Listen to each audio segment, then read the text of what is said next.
¿Alguna pregunta?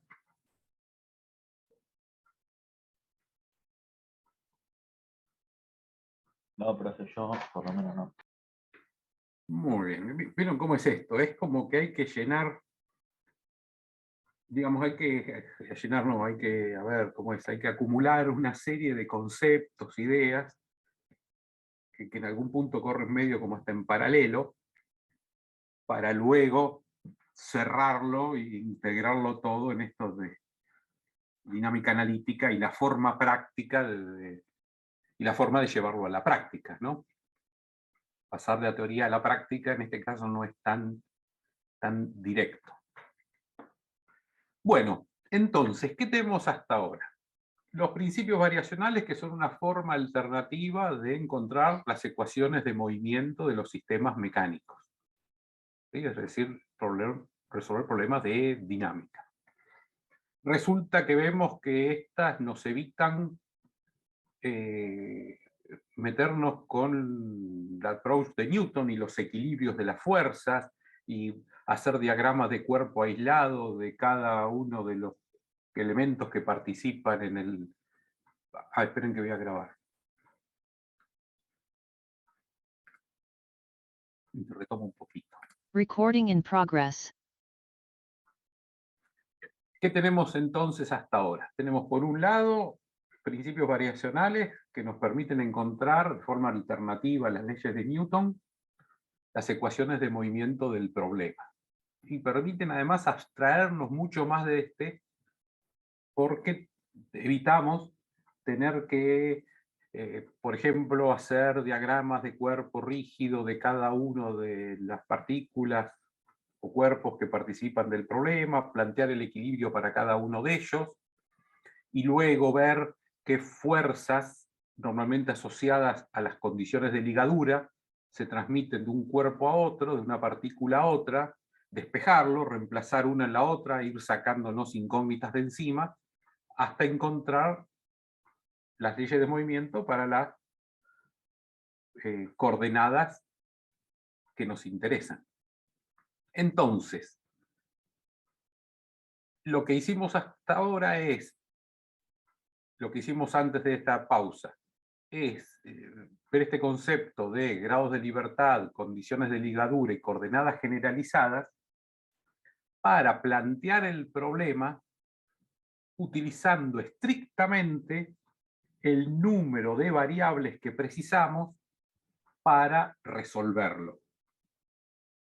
¿Sí? Es decir, estrictamente lo necesario para encontrar, poder definir la configuración del sistema para cualquier tiempo. Y tales coordenadas son las que llamamos coordenadas generalizadas.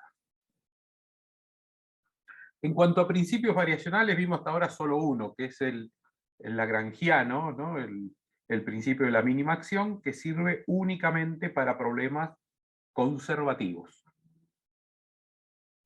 Queremos ver alguno ahora que nos permita resolver problemas de carácter general. Y la forma de ver eso, sin que sea enunciado así de prepo, ir tomándole el gusto, digamos, es comenzar con problemas estáticos para ver el que se llama el principio de los trabajos virtuales y luego extenderlo para problemas de dinámica y tener el principio de D'Alembert, que es el que vamos a usar en este curso. Pero me gusta ver el principio de los trabajos virtuales, que ya les resulta familiar a aquellos que están cursados el curso de estática, y de esa forma encadenar los contenidos de los distintos cursos. ¿Sí?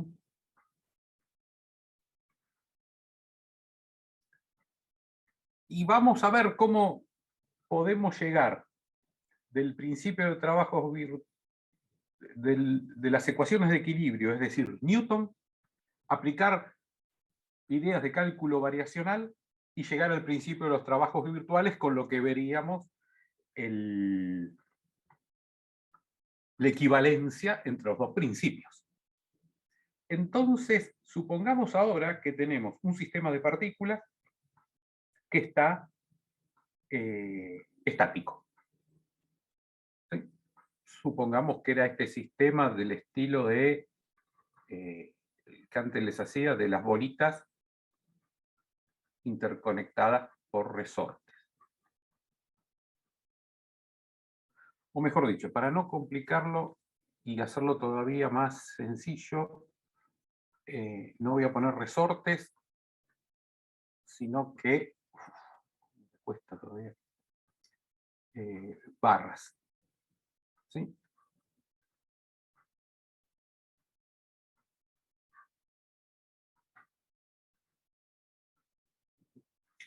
Entonces, para este sistema claramente tiene vínculos internos,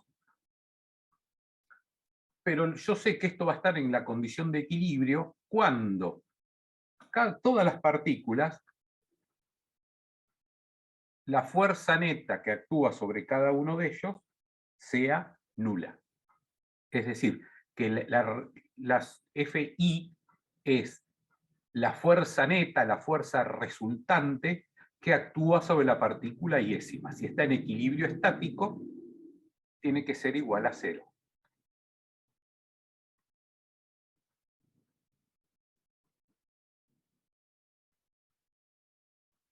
Y además de las fuerzas internas, estas partículas pueden tener, algunas de ellas, fuerzas externas también, ¿no? Son las que marco ahí en rojo. Pero la resultante sobre cada una de las partículas es 0. Las internas más las internas van a ser las de vínculo debido a tracciones de las barras, igual a 0. Ahora yo aplico el principio de los trabajos, digamos, aplico acá una, todavía no tengo que usar esa palabra, sino que aplico una variación a las posiciones de las partículas. Es decir, un delta del vector posición de cada una de ellas. Esto es una variación, ¿no? La misma que estuvimos viendo en la clase última. Quiere decir que yo puedo aplicarle a estas partículas un campo de desplazamiento alrededor de la posición de equilibrio, que puedo decir que genéricamente es esta que está dibujada, compatible con los vínculos y muy pequeña. Entonces, en este caso, compatible con los vínculos significa que la distancia entre las barras tiene que mantenerse. La longitud de las barras tiene que mantenerse y por lo tanto las posiciones relativas de las partículas. ¿Sí? Esto no se puede estirar o comprimir porque las barras son rígidas. ¿Sí? Entonces, uno podría decir, bueno, un campo compatible con los vínculos sería, dejo el sistema como anclado acá en la partícula, llamémosla esta, que es M1, y lo hago rotar un poquito. O lo traslado todo un poquito. O lo traslado y lo roto, no hago los dibujos porque me va a quedar horrible todo superpuesto. ¿Sí? Pero esos serían todos campos compatibles. ¿Sí? Y cada partícula tendría un delta RI. Pienso en alguno, pero no lo dibujo, ni siquiera preciso pensarlo, sino que sé que eso es posible hacerlo y lo planteo de forma genérica. Está en este delta RI. Entonces ahora lo que propongo es calcular lo que se llama el trabajo virtual.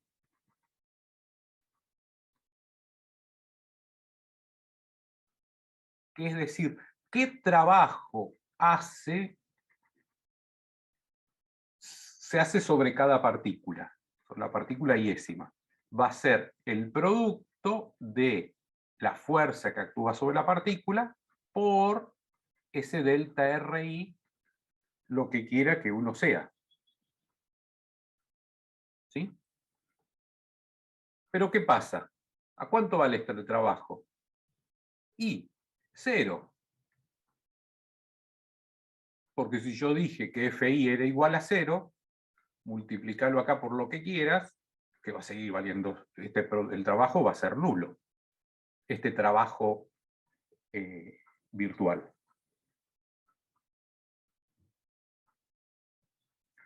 Ahora digo, esta cuenta la puedo extender sobre todo el sistema de partículas, desde I igual a 1 hasta N, donde N es el número de partículas, de Fi por delta Ri. Y claramente esto me tiene que seguir dando 0.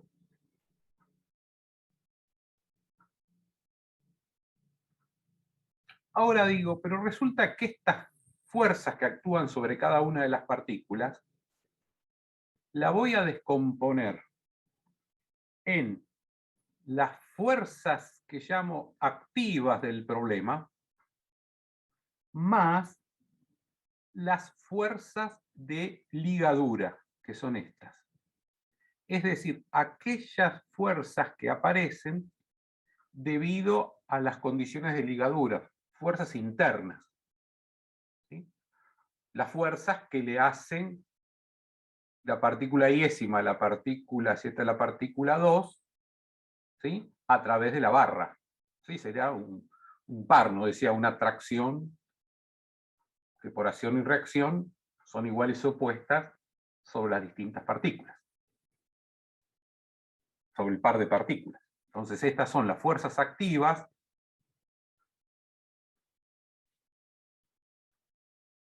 y esta es la fuerza de ligadura. Entonces, si reemplazo ahí, ¿qué digo? La sumatoria de I igual de 1 hasta N de las fuerzas activas.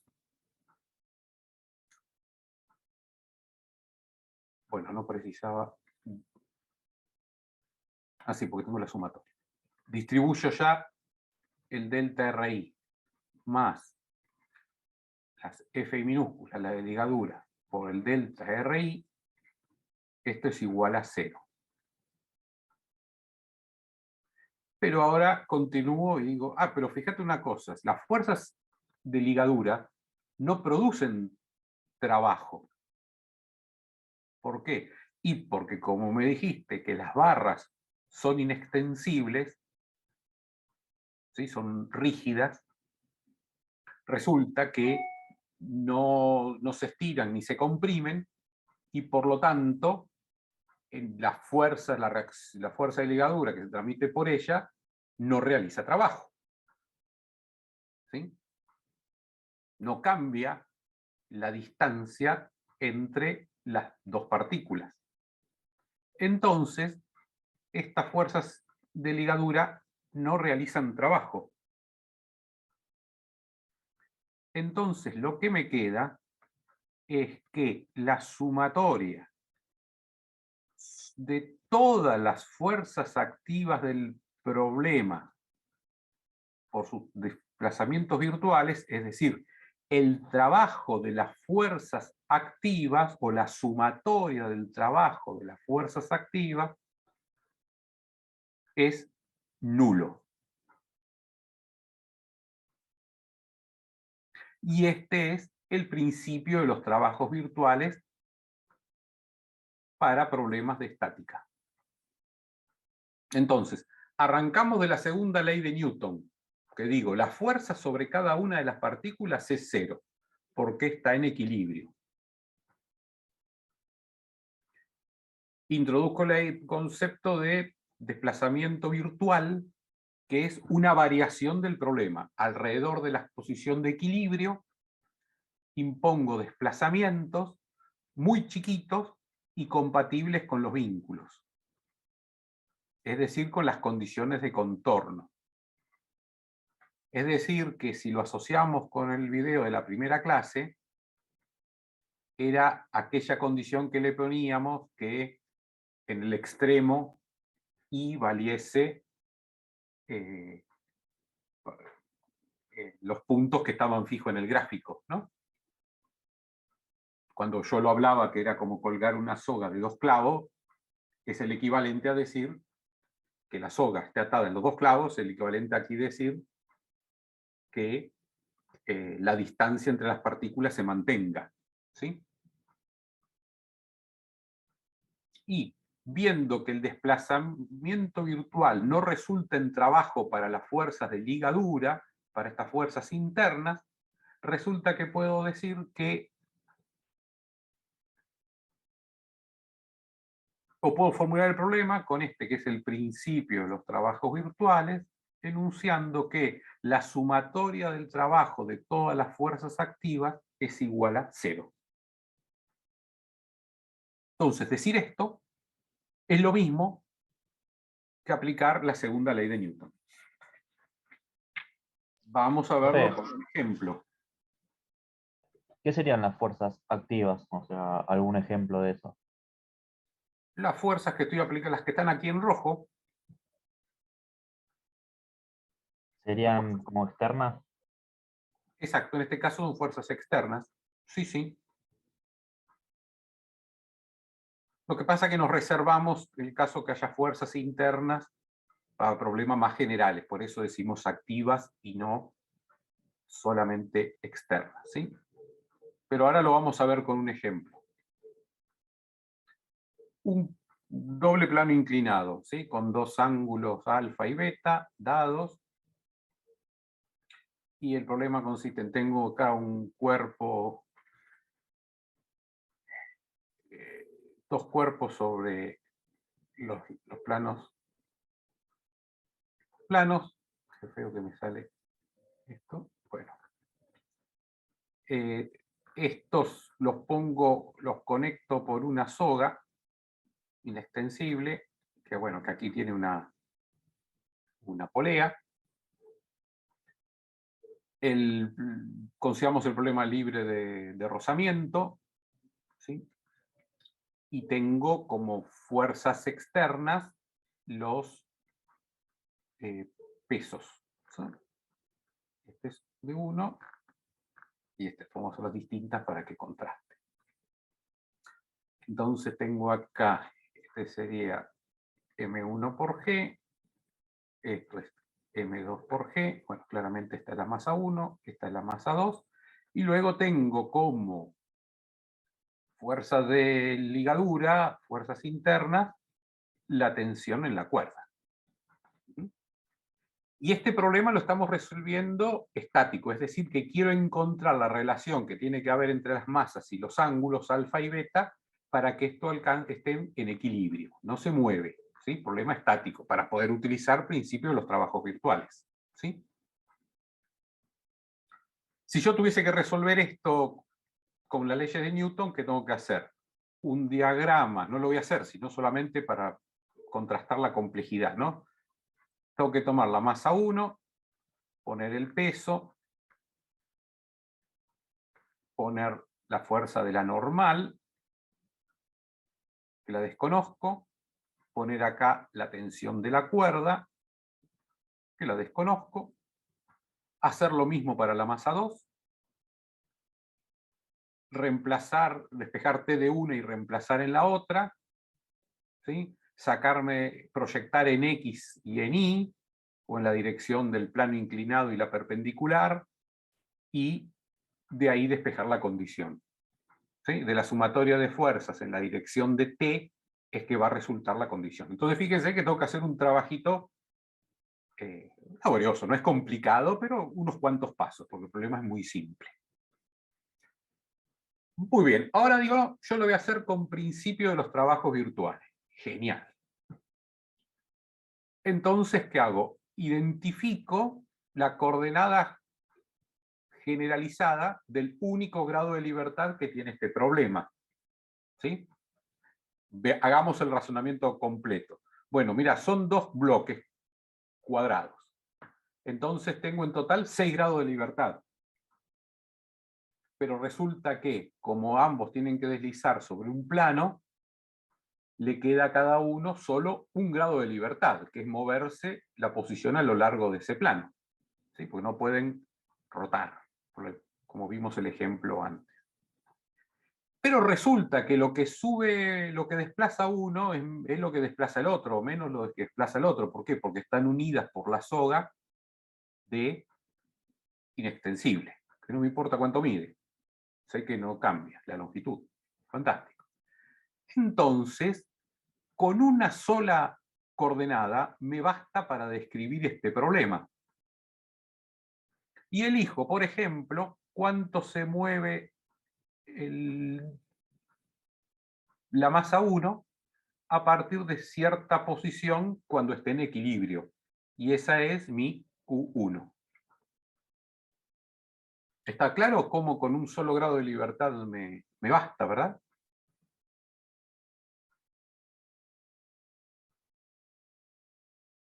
Muy bien. Sí, profe, o sea, conociendo lo que sube la masa 1, ya Sé lo que baja la no otra. tiene duda. Claro. Es bien sencillo.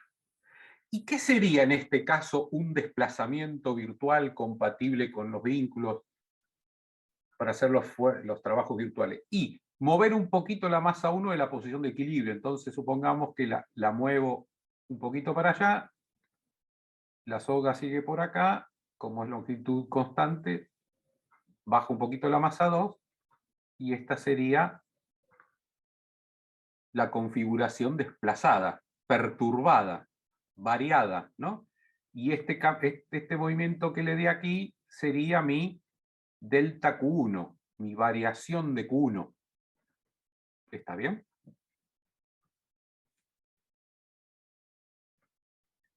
Genial, entonces tengo todo. Ahora digo, ¿cuánto vale el trabajo virtual del sistema, que es el que me dice el principio de los trabajos virtuales, ¿sí? Que vimos antes, que vale 0. ¿Sí? Tengo que considerar solamente las fuerzas activas. ¿Y las fuerzas activas cuáles son? Y los dos pesos. Entonces, yo digo, me imagino que le hago este desplazamiento virtual en el que la masa 1 sube. ¿Sí? ¿Cuánto vale el trabajo? Entonces tengo que hacer, bueno, M1 por G, producto escalar delta R1. Discúlpenme. Bueno, lo voy a escribir todo. Delta R1 más M2 por G por delta R2 para cada una de las masas, ¿no? Si mantengo la nomenclatura que tenía aquí. Y esto es igual a 0. Pero resulta que ahora que delta R1 y delta R2, ¿sí? Son el delta Q1. ¿Por qué? Porque la describo ambos desplazamientos con una sola coordenada generalizada, porque tengo un solo grado de libertad activo, ¿sí? Entonces, me queda que M1 por G, producto escalar por delta Q1, más M2 por G por delta Q1 es igual a 0. Entonces, ahora me fijo en cada uno de los casos. La clave está en este producto escalar, ¿sí? Porque delta Q1 es un vector, tiene una dirección, ¿sí? Y un sentido, y M1 por 2 por G y M2 por G otro. Tengo que considerar el ángulo comprendido. Entonces, para el primer término, ¿qué cuenta tengo que hacer?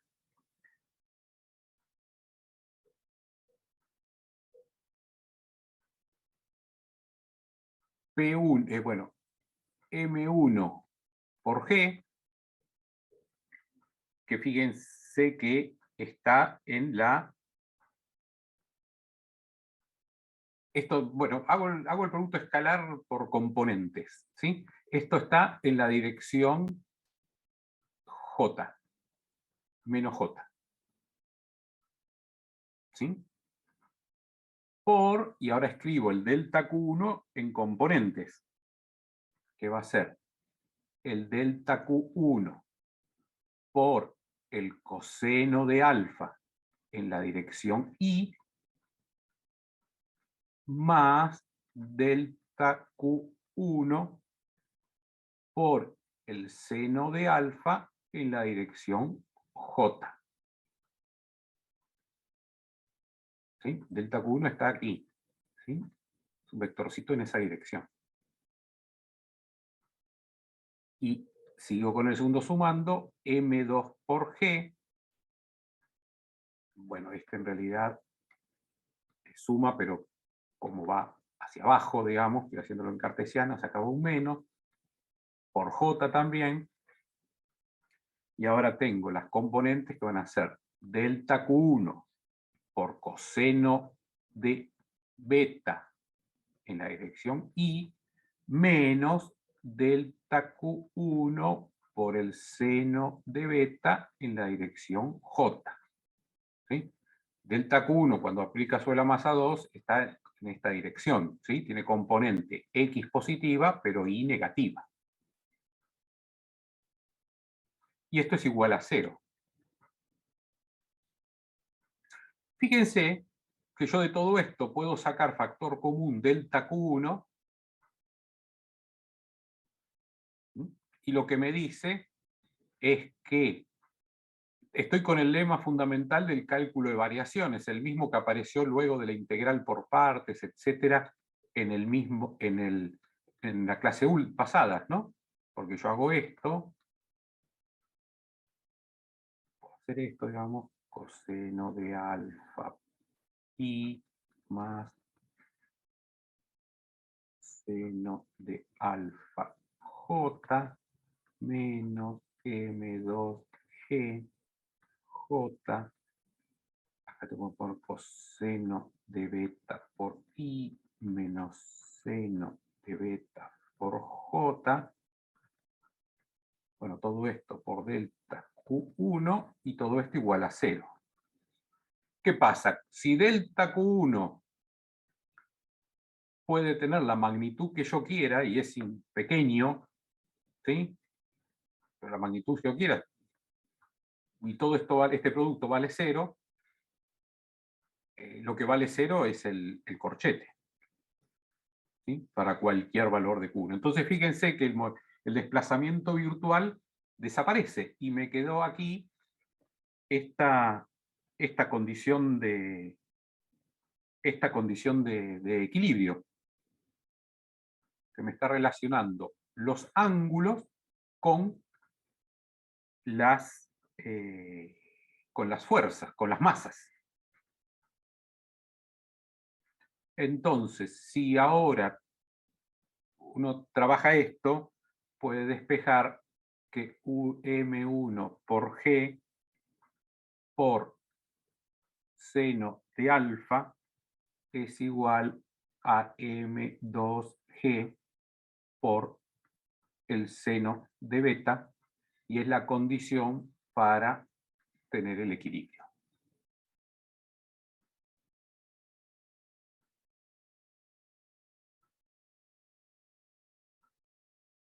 Digamos, está claro que cuando hago estos productos asociados al producto escalar, cuando hago J por I, eso me da 0, ¿sí? Entonces me queda M1G por seno de alfa, y del otro lado, disculpen, el segundo sumando me va a quedar más M2G por seno de beta, y lo escribo de esta forma. Entonces fíjense que llegué a la ecuación de equilibrio estático de forma súper eficiente, trabajando con una sola variable, que es la coordenada generalizada, y jamás me mentí a ver cuánto vale la tensión de la cuerda, etcétera, etcétera. Ahora si quiero la calculo, pero llegué de forma muy directa. Son principios los trabajos virtuales.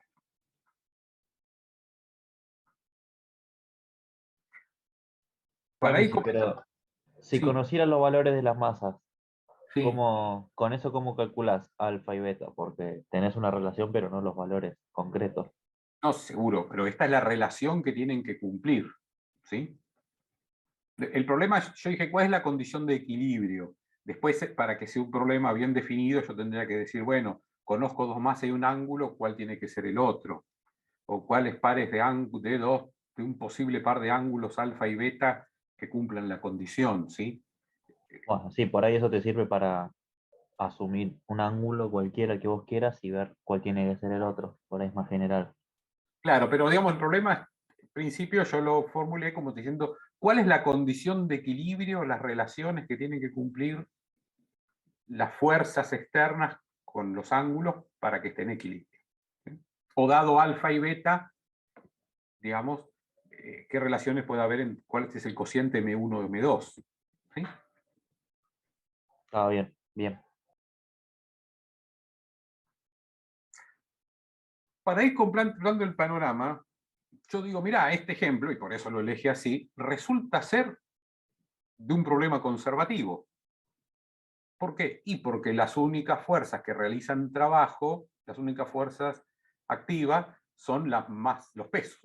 ¿Sí? Las normales no realizan trabajo porque no hay desplazamiento en la dirección de los planos, ¿sí? Sino en la dirección perpendicular a los planos.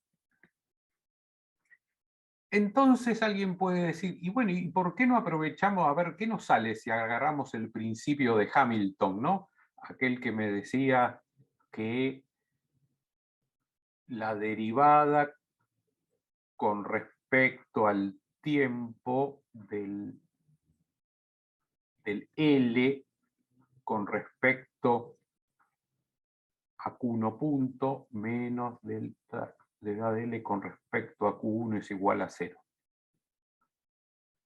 Fíjense que aquí lo que hice fue plantear elegir como coordenada para resolver mi problema la coordenada generalizada. ¿Sí? ¿Por qué? Y porque resulta que una vez que mi función es la coordenada Q1 en función del tiempo, es decir, la posición, ¿sí? Dada en función de Q1, es la que me permite ver cuál es la configuración del problema. Y vamos a especializar para un caso estático.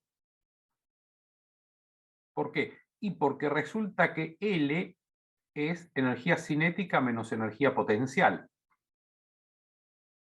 Bueno, si el problema es estático, resulta que la energía cinética es igual a 0. ¿Qué me queda? La energía potencial. Que si yo digo que en la posición de equilibrio, que no me importa cuál es, pero sé cómo es la configuración, una masa colgando de cada lado, resulta que es la configuración en el que tiene energía potencial nula, ¿sí? Con cualquier variación alrededor de esa posición me va a dar que la masa 1 va a ganar energía potencial, ¿no? Porque va ascendiendo por el plano inclinado, entonces va a ganar energía potencial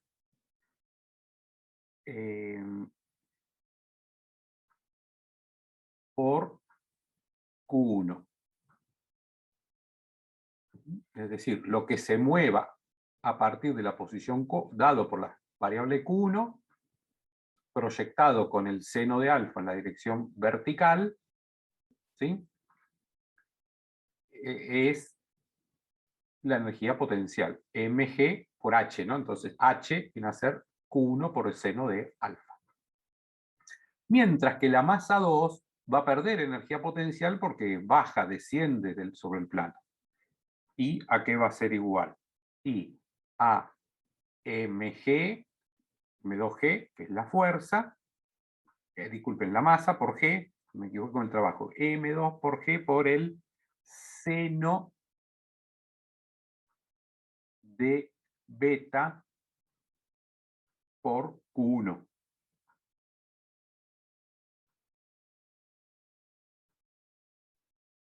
¿Y ahora qué hago? Bueno, esto resultó ser que L es igual a B, ¿sí? Así que lo único que tengo que derivar acá en L es esta energía potencial. ¿Qué sucede? Como el problema es estático, no aparece la velocidad en el lagrangiano y tampoco tiene sentido hacer ninguna derivada con respecto al tiempo, porque no pasa el tiempo, todo es constante. Así que todo esto da cero. ¿Sí? Entonces la derivada con respecto al tiempo de la derivada de L con respecto a Q1 punto, es decir, la velocidad generalizada sería, es igual a 0. Y menos la derivada de L con respecto a Q1 es igual a menos la derivada de la energía potencial, lo único que me quedó con respecto a Q1. Y esto derivo con respecto a Q1, ¿qué me queda? Bueno, pongo el menos que está ahí adelante, derivo esto con respecto a Q1 y ¿qué me queda? M1G por el seno de alfa. Menos M2G por el seno de beta. Y esto igual a 0. Bueno, digamos, este igual a 0 es este 0 que está acá, ¿no? ¿Y qué me quedó? Y esto mismo.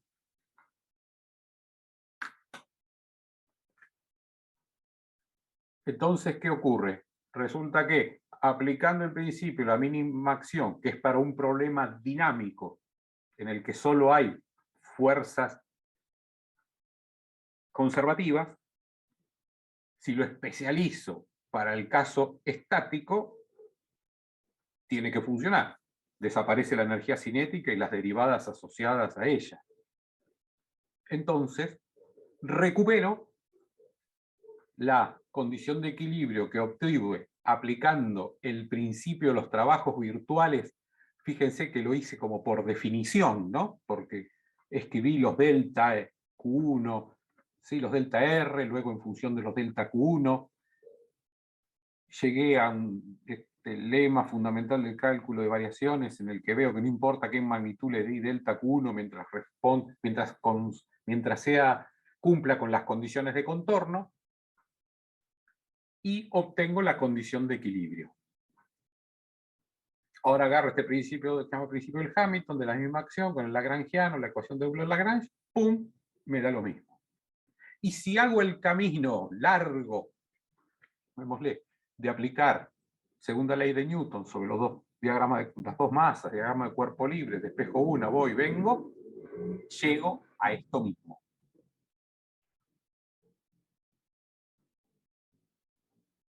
A ver qué hora es. No queda mucho tiempo ahora, solamente unas ideas. Si yo tuviese un sistema con más grados de libertad, por ejemplo, el problema de los dos péndulos, del péndulo doble que usamos para introducir las ideas de coordenadas generalizadas, ¿qué ocurre? Bueno, está bien, no digo nada, porque ese es un problema dinámico. Pero si yo tuviera un problema estático que dependiese de más de una coordenada generalizada, porque tiene más grados de libertad, ¿sí?, iba a obtener tantas condiciones de equilibrio como coordenadas generalizadas tiene el problema. ¿Sí? Porque sería una combinación de ellas la que me darían las condiciones de equilibrio. Todavía acá lo estamos manteniendo muy sencillito, con un grado de libertad, para poder enfocarnos en los conceptos de las variaciones, etcétera, etcétera. ¿Sí? Y para completar el panorama, ¿qué es lo que nos falta? Y nos falta extender el principio de los trabajos virtuales a problemas dinámicos, y ese es el que se llama principio de D'Alembert. Y ahí tenemos el panorama completo. ¿Sí? Porque podré resolver problemas con fuerzas que no sean conservativas y con tantos grados de libertad libres, digamos, o disponibles, ¿no?, sin ligaduras, como precise.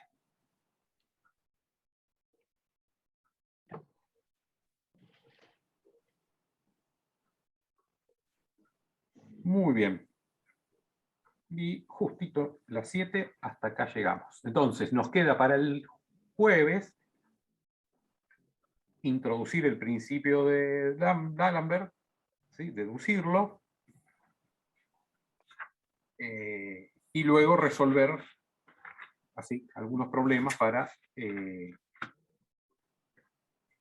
identificar o saber identificar y seleccionar los grados de libertad, seleccionar las coordenadas generalizadas, y luego esto engancha, y es importante que tengan muy claro todo lo que es movimiento relativo, porque van a tener que escribir, ser capaces de escribir velocidades absolutas de los cuerpos, partículas que estén en el problema, para estar en condiciones de escribir para ese problema el principio de D'Alembert, porque como igual que este principio de la mínima acción o de Hamilton para problemas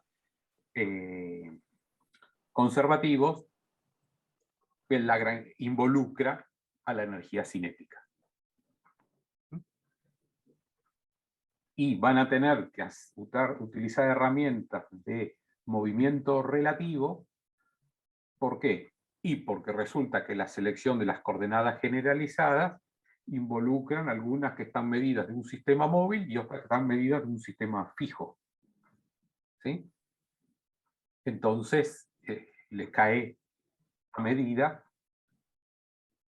movimiento relativo para poder escribir la energía cinética.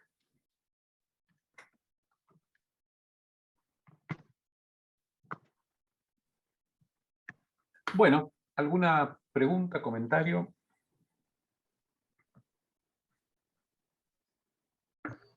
Más o menos hasta qué ejercicio se puede hacer, profe, de la guía. Espera que me fijo. Recording stopped. Detengo la grabación porque si no después tengo que partirlo en varias partes para que entren en el límite de tiempo de YouTube. Del tamaño de archivo, ¿no? Trabajos prácticos, ejercicios, ahora lo comparto.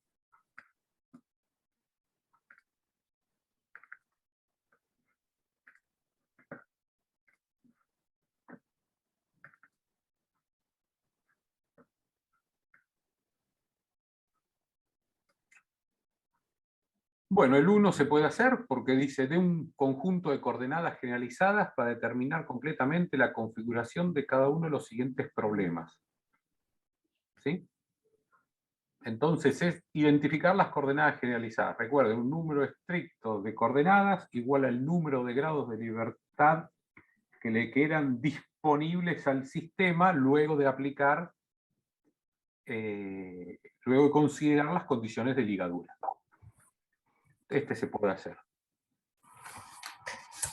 Deduzca las ecuaciones de Newton a partir de las ecuaciones de Lagrange utilizando coordenadas cartesianas y cilíndricas.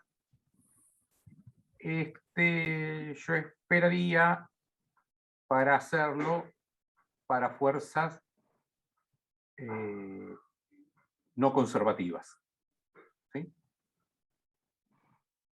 El 3, que determine la ecuación desde movimientos de una masa puntual que desliza o con una guía sin rozamiento, mientras gira con velocidad angular. Bueno, acá jugó una mala pasada el corrector de ortografía, ¿no? Porque era mientras gira con velocidad angular constante, formando un ángulo alfa con la vertical. ¿Sí? Este no lo pueden hacer porque no es conservativo el problema. Porque para que esto gire a velocidad constante mientras esta baja, tiene que haber un motor que haga rotar la barra. ¿Sí?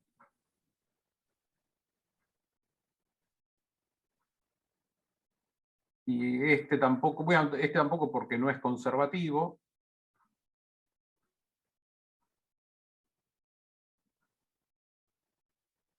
Estos dos se pueden resolver, digamos, las dos primeras se pueden resolver porque son conservativos. ¿Sí? Este no, porque tiene una fuerza acá aplicada en la manivela que no es conservativa.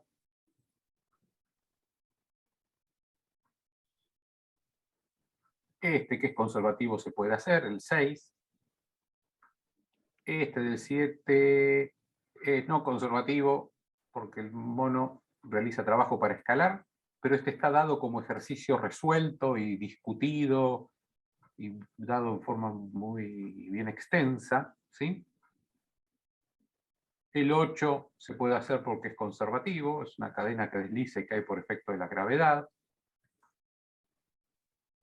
El 9 es una fuerza conservativa, se puede hacer. ¿Sí? Entonces, todos los problemas que involucren fuerzas únicamente conservativas están en condiciones de resolverlo.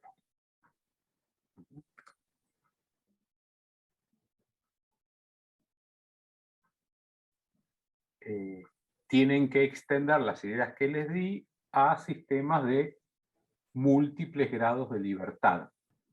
Es decir, que tienen más de una coordenada generalizada.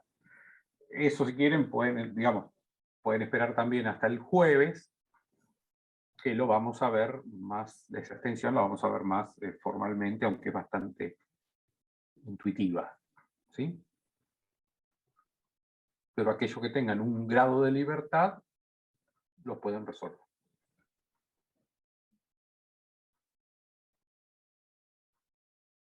Pero en principio lo que tienen que concentrarse es en saber adiestrarse, digamos, concentrarse en tener la habilidad para identificar los grados de libertad, las ligaduras, y luego seleccionar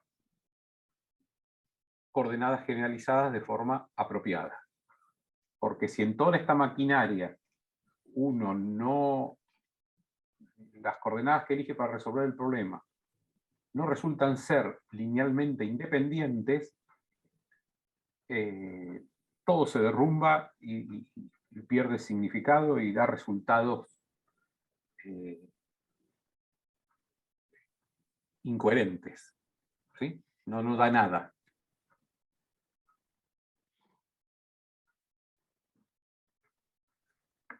Bueno, aquí no sé si tenemos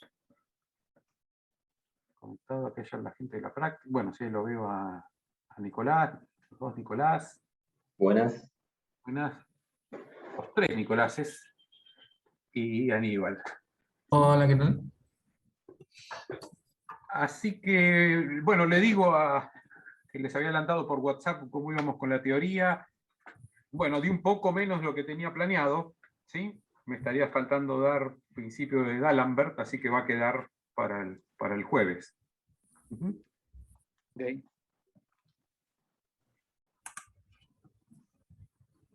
Digamos, si nos mantenemos en el cronograma porque tenemos destinada a esta teoría 3 clases. ¿Sí?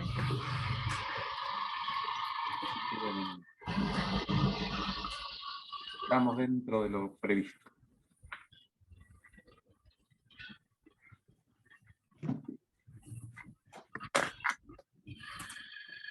Bueno,